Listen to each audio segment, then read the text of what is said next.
Run it back, Philly. No frauds, no fanboys, no intros.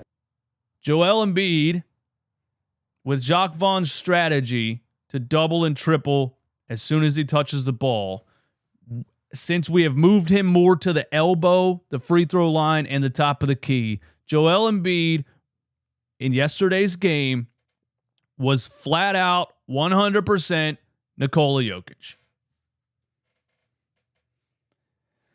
That's what I mean by this. It's not that crazy. It's not that crazy. The Denver Nuggets put Nikola Jokic at the elbow and the top of the key, and they let him pass the ball like a point guard. Now, I'm not saying Joel Embiid is as good of a facilitator or passer of the basketball as Nikola Jokic. But it's not earth-shattering to put a big guy up there and let him see the floor and pass the ball around. It's just not earth-shattering. I know it breaks advanced analytics and makes everybody think, oh my God, this guy's the best basketball player to ever live. Look at these numbers. Look at his VORP and his Raptor and his estimated box plus minus and whatever else you want to do. It's not earth-shattering. It's just a style of basketball that he chooses to play.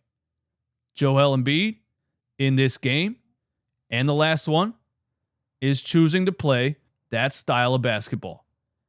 He knows the double's coming. He knows possibly the triple's coming. And he's choosing to move the ball, which just results in more opportunities for everyone else and more assists. Straight up. They're going to look at the box score in this game. They're going to say Joel Embiid struggled, but 20-19-7 is a Nikola Jokic stat line. Joel Embiid can be Nikola Jokic anytime he wants to be Nikola Jokic. Nikola Jokic cannot be Joel Embiid anytime he wants to be Joel Embiid. I'll say Joel Embiid can come close to what Jokic can do facilitating-wise by choosing to play that style of basketball from the top of the key. Nikola Jokic cannot even sniff the same stratosphere as Joel Embiid defensively, even if he tried.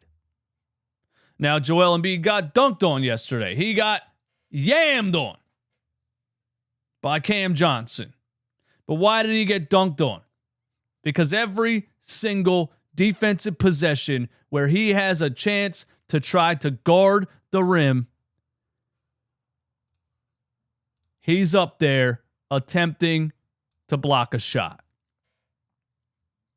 And if the haters want to post that highlight of Cam Johnson dunking on Embiid and try to talk something, you might as well put in the same tweet, I don't watch ball, I don't know anything.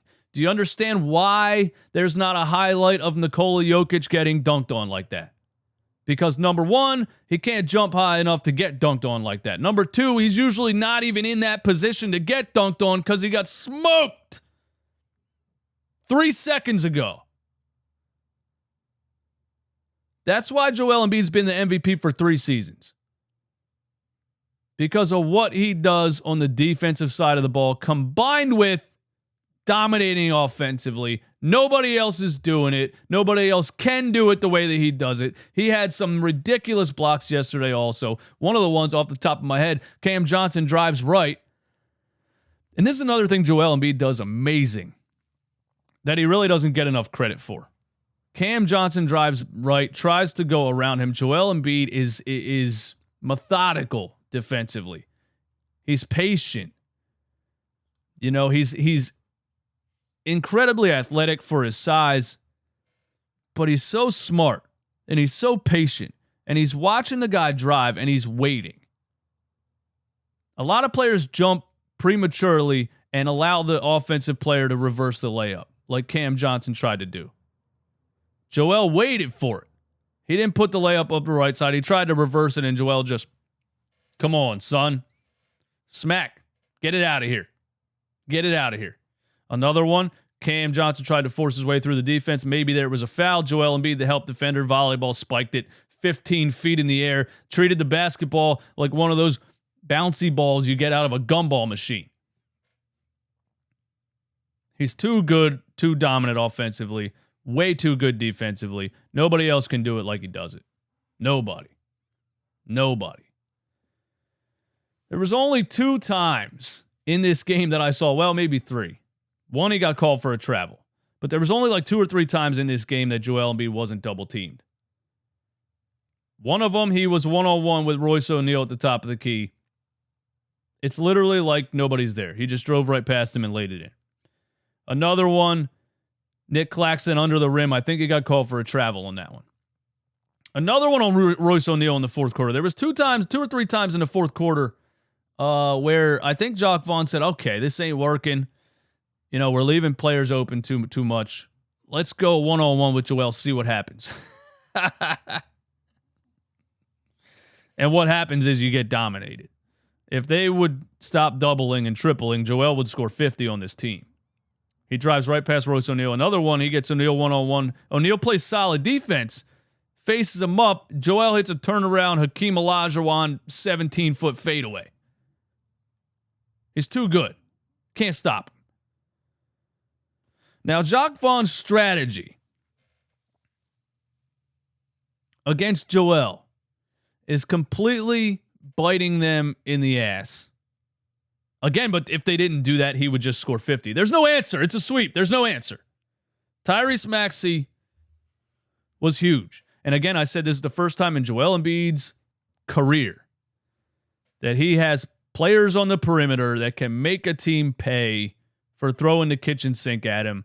And it happened again in game 2. Tyrese Maxey finishes the game with 33 points.